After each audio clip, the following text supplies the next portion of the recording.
One of the biggest challenges you may face is controlling your nerves during an interview. Even though Carolyn suggested in the last lesson that being invited to an in-person interview is a reason to feel good about yourself, the fact is you're going to have to talk to strangers, and you're going to have to sell yourself, and that probably makes you nervous.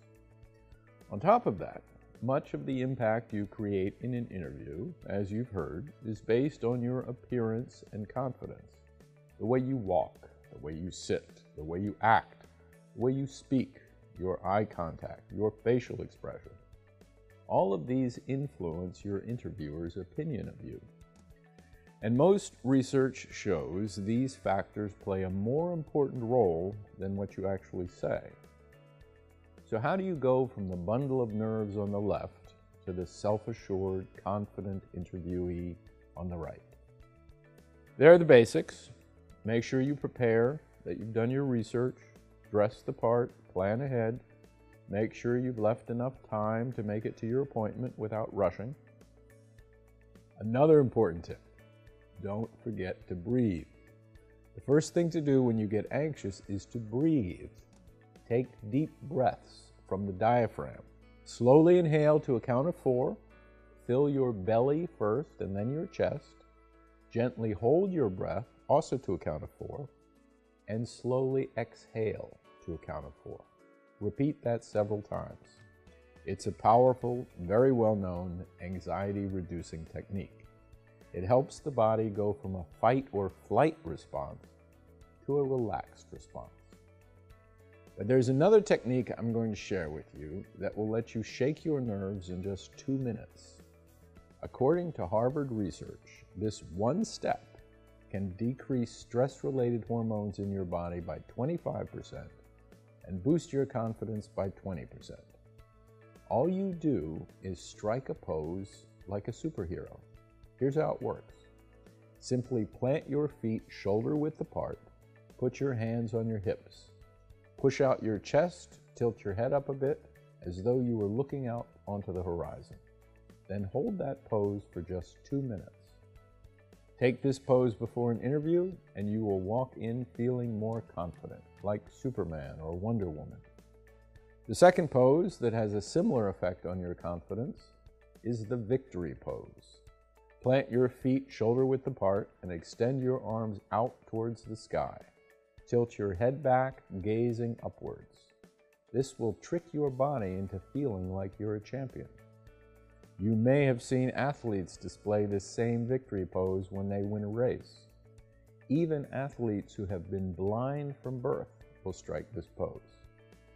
You may have seen celebrities display these power poses. They're physiological, and you can adopt them consciously using a simple technique called power posing.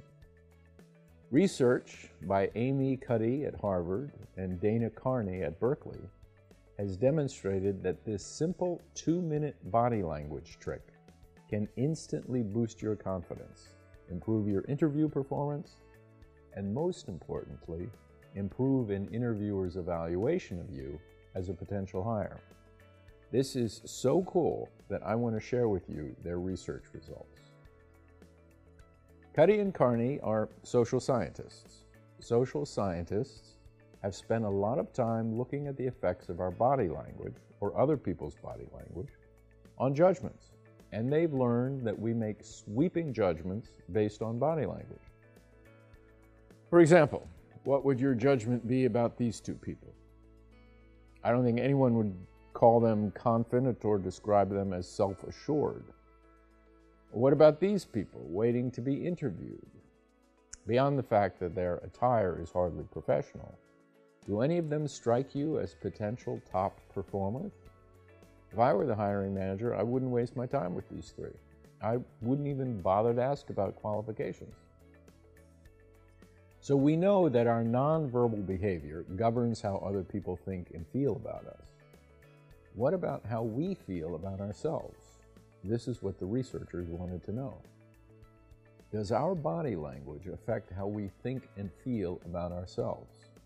If we adopt a low power pose, do we feel less powerful? If we adopt a high power pose, do we feel more powerful? To answer this question, the researchers did a simple experiment. They brought people into the lab and had them adopt for 2 minutes either a high power pose or a low power pose. The high power poses were the two you saw earlier, and the low power poses were similar to the man and woman you saw in the previous slide. The experiment was this. The participants came in, they spit into a test tube, and then for 2 minutes, the experimenter said, okay, you need to do this, or okay, you need to do that. The participants didn't look at pictures of the poses because the researchers didn't want to prime them with the concept of high power or low power. They wanted them to be feeling it. After 2 minutes of holding the pose, the participants were asked how powerful they felt on a series of items. Then they had an opportunity to gamble. That's the dice you see here. And then the researchers took another saliva sample. That's it. That's the whole experiment. The saliva samples were taken to measure the levels of two hormones, testosterone and cortisol. Testosterone is the dominance hormone. The higher the level, the more powerful you feel. Cortisol is the stress hormone.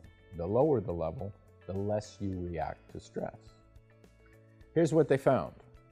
Risk tolerance, which is the gambling, changes dramatically. When you're in the high power pose condition, 86% of you will gamble. When you're in the low power pose condition, only 60%. That's a hugely significant difference.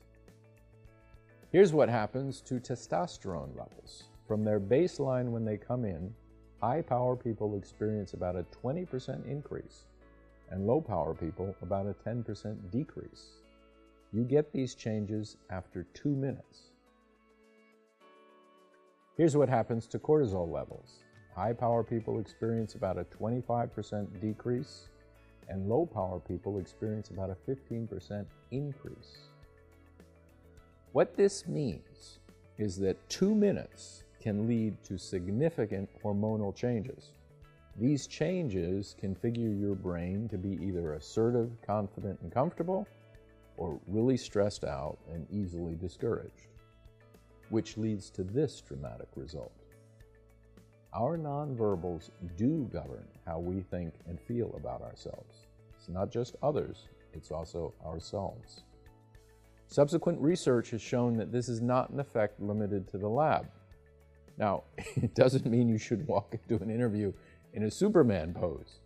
Rather, you strike these poses for 2 minutes before you go into an interview, in the bathroom, before you leave your home, and you monitor yourself so you don't slip into a low power pose. The fact is that tiny tweaks in your body language can lead to big changes in how you talk to yourself, how you feel about yourself, and the impression you make in a job interview. The fact that these hormonal changes affect an interviewer's impression has also been demonstrated by research. Researchers have made videos of people in a job interview after adopting high and low power poses. They've had coders look at the tapes. The coders are blind to the hypotheses. They're blind to the condition. They have no idea who's been posing in what pose, and they end up looking at these sets of tapes and they say, we want to hire these people, about the high power posers. They say, we don't want to hire these people, about all the low power posers. And this is after the people have taken these poses. They're not watching the poses on tape. Turns out they evaluate the high power posing people much more positively. What's driving the coders' evaluations is not the content of the applicant's speech. It's the presence that the applicant demonstrates. That presence resonates as confident, passionate, enthusiastic, captivating, comfortable, authentic, great qualities to convey to an interviewer. So what do you do with this? How can you apply this to your interviewing? Take just 2 minutes before an interview. Visit the bathroom, adopt one of the high power poses, feel it, go with it. Then walk into that interview and knock them dead.